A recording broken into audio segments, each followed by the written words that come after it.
Assalamualaikum warahmatullahi wabarakatuh. Perkenalkan, saya Latifah Husna, mahasiswa Prodi Bahasa dan Sastra Arab, Fakultas Humaniora, kelas B, dengan NIM 2301011101158. Di sini saya akan mempresentasikan hasil diskusi yang berkaitan dengan Pancasila yang benar dan sah Undang-Undang Dasar 1945 untuk memenuhi tugas ujian akhir semester mata kuliah Pancasila. Yang pertama, saya akan membahas tentang pengertian Pancasila. Kata Pancasila berasal dari bahasa Sanskerta India Panca yang berarti Pancas 5 dan sila dasar atau asas. Jadi, Pancasila ini adalah 5 unsur yang menjadi dasar atau asas ideologi dan landasan bangsa Indonesia, serta menjadi dasar setiap keputusan yang diambil oleh bangsa Indonesia. Artinya, Pancasila juga mewakili kepribadian bangsa Indonesia itu tersendiri. Selanjutnya, saya akan membahas sejarah Pancasila. Istilah Pancasila itu sudah ada sejak masa Majapahit dan Kerajaan Sriwijaya. Namun, pada saat itu belum diputuskan secara nyata. Maksudnya, prinsip-prinsip yang terkandung dalam Pancasila saat itu sudah berlaku dalam kehidupan bermasyarakat dan kerajaan. Berdasarkan Sutasoma, karya Empu Tentura, Pancasila berarti 5 sendi dan lebih khusus lagi 5 amalan moral. Nah, dalam sejarah kemerdekaan, istilah Pancasila diciptakan dan diusulkan oleh Presiden pertama Republik Indonesia, Insinyur Soekarno, pada tanggal 1 Juni 1945. Soekarno menghadiri rapat pertama BPU PKI. Untuk menindaklanjuti hal tersebut, dibentuklah komite yang beranggotakan 9 orang.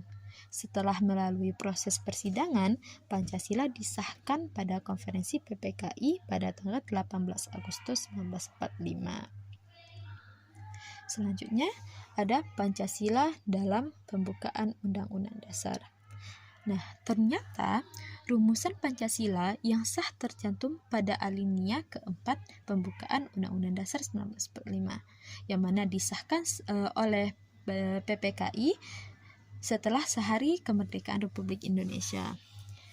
Isi dari Pancasila tersebut, yang pertama adalah ketuhanan yang Maha Esa, yang mengandung makna bahwa bangsa Indonesia mengakui dan mempercayai adanya Tuhan yang Maha Esa sebagai pencipta alam semesta dan pemegang otoritas tertinggi dalam tatanan kehidupan manusia dan seluruh alam semesta.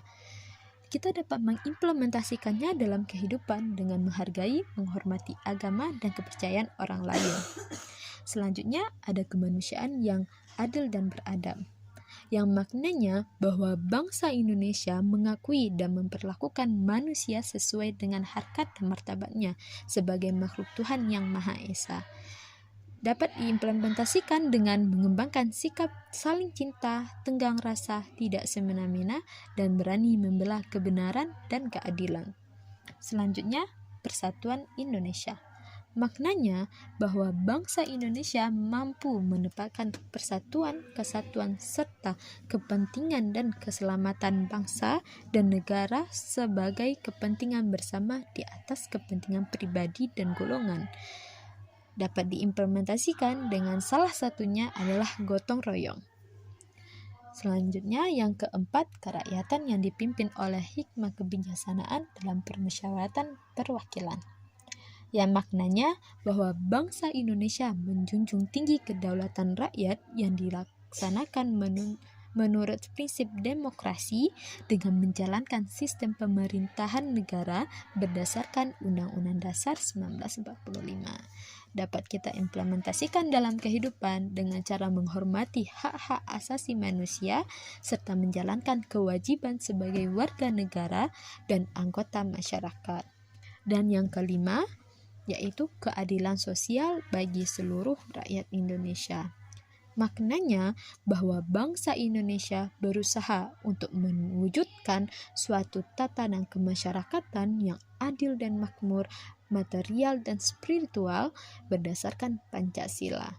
dapat kita implementasikan dalam kehidupan dengan cara menjaga keseimbangan antara kemajuan dan kesejahteraan individu dan masyarakat, memanfaatkan sumber daya alam secara bijaksana demi kepentingan generasi sekarang dan generasi mendatang.